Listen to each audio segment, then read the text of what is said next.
Hello and welcome again to my Physical Science online video lecture supplement series. This video is to do a basically post-quiz review for the online lecture, and this is specifically for the second quiz that we do in my online lecture. So let's pull up the item analysis and see how we did. So I ran a Blackboard item analysis for the second quiz, which is covering kinematics and motion. And we see here that the average score this time around was only a 63 out of 100. That's quite a bit worse than the first quiz, where the average score was in fact an A. I suppose that I kind of would expect to see the average drop just a little bit from an A average. After all, the course average is supposed to be a B by the time all's said and done. And I suppose that I also suspect that at least for some people the issue may be that this last week was the week that the free trial time on WebAssign expired. So maybe some of you were unable to do your homework because you were relying on that free trial and the time expired. You should know though that you are required to have either your textbook or the electronic copy of your textbook at the start of class. So if you haven't already bought a textbook at this point or paid for a subscription to WebAssign, which gives you access to the electronic copy of your textbook, then you really need to get on that. With that said, let's look at specifically what was so difficult on this quiz. It says that there were 3 easy questions, 11 medium, and 6 hard. That, of course, is based on what fraction of points people got from a given question.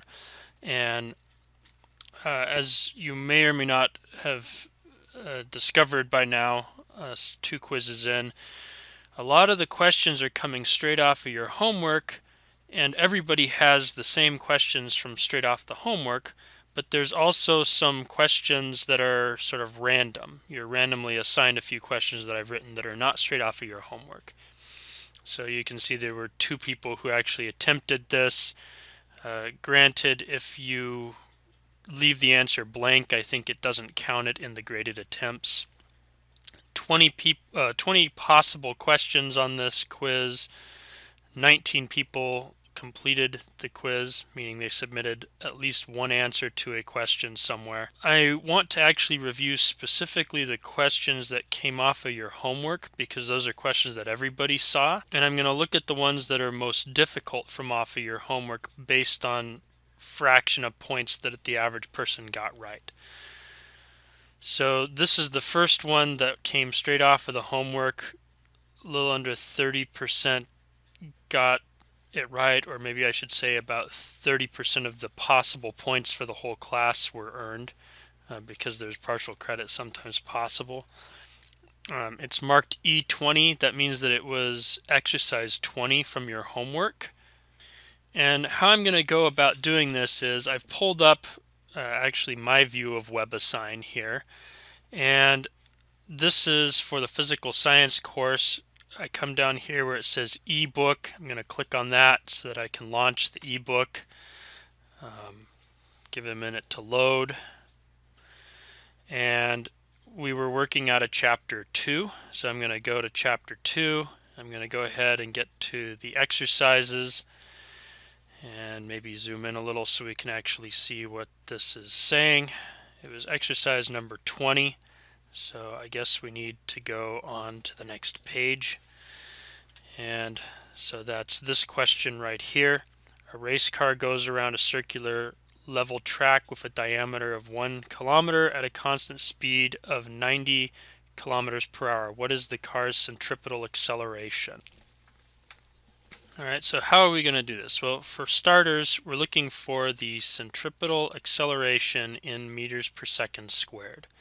So recall that the equation that we use in class for centripetal acceleration is that the centripetal acceleration is given by your speed squared divided by the radius. And in case you forget this equation, well, the quiz is of course open notes, so you can look it up in your notes, you can look it up in your textbook because the quiz is also open book. Supposing though that for some reason you forget this equation, you're just trying to remember, you remember that there's an acceleration, there's a speed, and there's a radius involved somewhere. How could you get this equation? Well, you should at least remember the units for each of these things. This one is in meters per second squared. That one you can figure out because it's given in the question. You need to know it in meters per second squared. And it has a diameter of 1 kilometer. So this thing is given in kilometers because the radius is half the diameter. And so you can convert that into meters. And the speed is given here in kilometers per hour, which is the same thing, well, not the same thing, but you can convert to meters per second. So you need to have some combination of these units and these units that end up being this unit.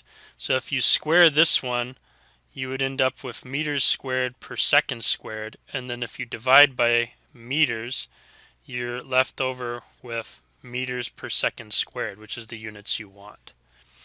Okay, so now that we've done that step, the next thing that we should do after getting this equation is that we should convert these units into the units that we want. So the diameter is twice the radius and was given as 1.00 kilometers. So we can multiply that by 1,000 meters per 1 kilometer. So that's how we're going to convert from kilometers to meters. So this one, 2r is equal to 1,000 meters.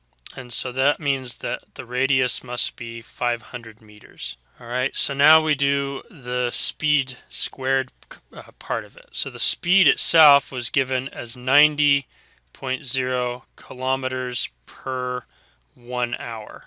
That's what 90 kilometers per hour means. So we're going to again multiply by 1,000 meters per 1 kilometer.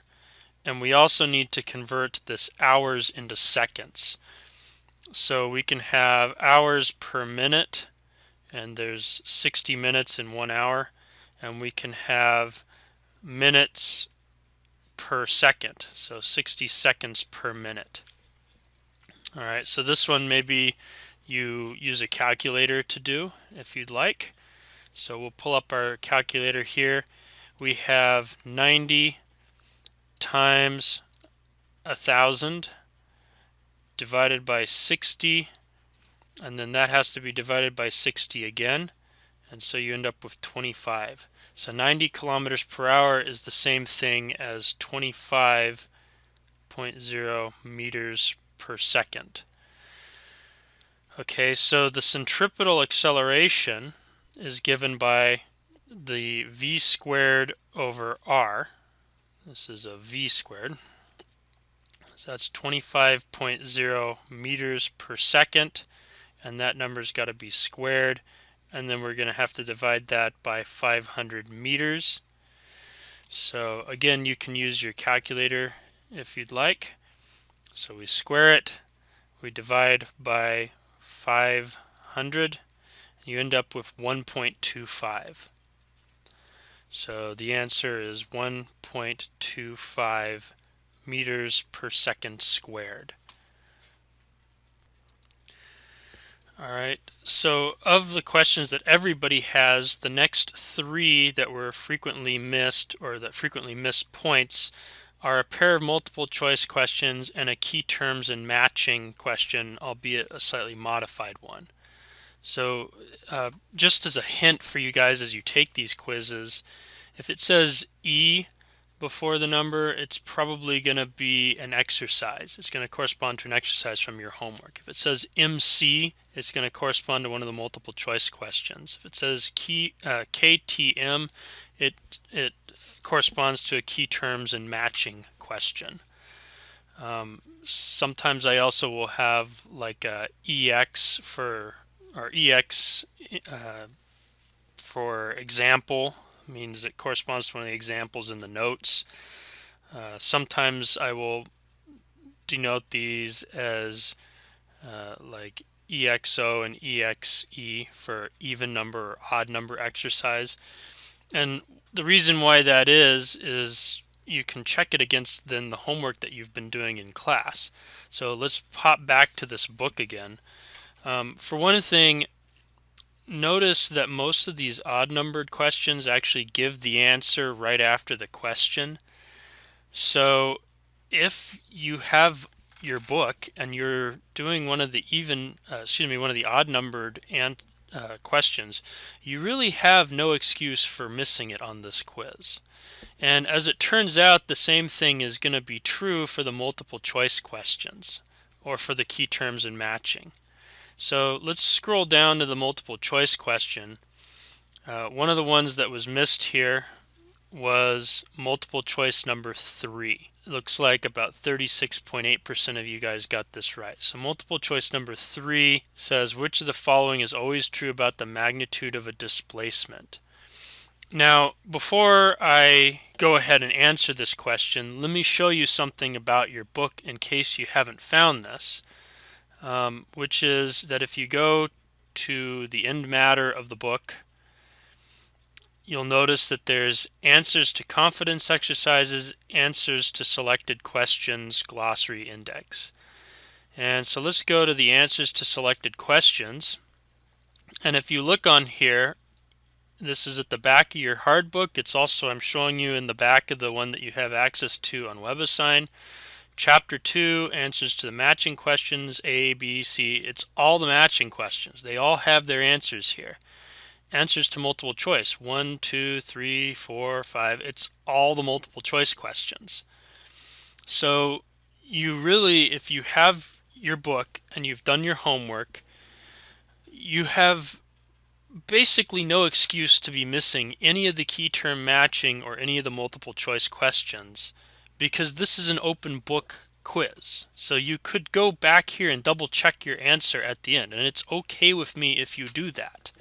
So for number 3, you see that 3, the answer was D. Question number 3, which of the following is always true about the magnitude of displacement? A, greater than the distance traveled. B, it's equal. C, it's less than. D, it's either less than or equal to the distance traveled. So the answer given was D. So why is that? Well, let's look at two separate types of possible motion. Let's call this point right here point A, and let's call this point right here point B. And what we want is the displacement in traveling from point A to point B. So one way that we could get from point A to point B is to go straight across. I can't really draw very straight on the setup that I have, but this is as close as I can get to going straight across. If in fact this line is straight, then the displacement x has a magnitude, which I'm going to represent like this, which is equal to the distance traveled x. We'll call this path x12. Okay, so this is path x12. Alright, so it is possible for it to be equal to the distance traveled. Alright, so that eliminates only greater. It eliminates only less than. Okay, but it's also possible that in going to point B, maybe there's like a river or something. Maybe this is something physical, and there's, say, a bridge down here for the river. And so what you end up having to do is come down here, go across the bridge, and then walk back up here. Okay, well, if you took this path, we'll call this path x13, for example. Well, the magnitude of the displacement is still this distance right here. This is still the magnitude of the displacement. But the actual distance that you travel to get there is the length of this path plus the length of this path plus the length of this path. So in this case, x is less than x13. So x13 is greater than x, but x is equal to x12. That means that the displacement needs to be less than or equal to the distance traveled. I'm kind of up against the clock at this point, plus I don't want to kind of overdo it with answering all the questions from the text in a video on YouTube. So I think these are the two questions that I'm going to answer off of your quiz this time for everybody. I would certainly encourage you, especially if you missed a question that was one of your homeworks, that was a multiple choice or a key term or equivalent to one of the odd numbered answers, to go check your answer against the answer that the book has. And so I think I'm going to stop with that. I hope that you guys found this helpful. I certainly hope that a few of you watch this, because it looks like a significant number of the people in the class need to review this chapter. And so thanks for watching, and good luck on the next quiz.